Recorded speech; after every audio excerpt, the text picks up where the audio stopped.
ఒకసారి యేసు ప్రభు ఆ ఊరికి వెళ్ళి నడుచుకుంటూ పోతా ఉంటే ఒక కుష్ఠరోగి వచ్చినాడంట. హల్లెలూయా. ఆ కాలంలో కుష్ఠరోగులు అంటే ఒక శాపగ్రస్తమైన అంటువ్యాధి అది. హల్లెలూయా. ఆ వ్యాధి గల వాళ్ళు ప్రజల మధ్యలో ఉండకూడదు. ఆ వ్యాధి గల వాళ్ళు మనుషుల ఎదుటికి రాకూడదు. ప్రజల మధ్యలో సంచారం చేయకూడదు. మనుషుల కంటపడకూడదు. కుష్ఠవ్యాధి, అంటువ్యాధి ఎక్కడుండాలి? మనుషులకు కనబడని దూర ప్రాంతంలో ఉండాలి కుష్ఠరోగుల. హల్లెలూయా.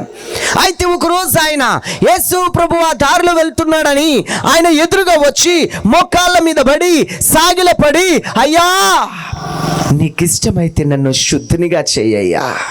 హల్లెలూయా. నీకు ఇష్టమైతే నన్ను శుద్ధునిగా చేయయ్యా.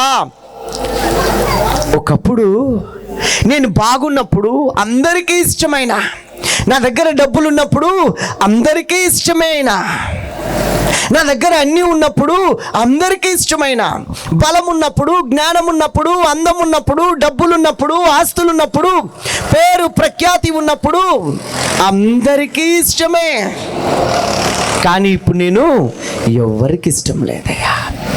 కన్న వాళ్లకు ఇష్టం లేదు, నేను కన్న వాళ్లకు ఇష్టం లేదు, నా తోడబుట్టిన వారికి ఇష్టం లేదు, నా పొరుగు వారికి ఇష్టం లేదు. ఎందుకు? నాకొక అంటువ్యాధి, హల్లెలూయా, కుష్ఠవ్యాధి వచ్చిందయ్యా.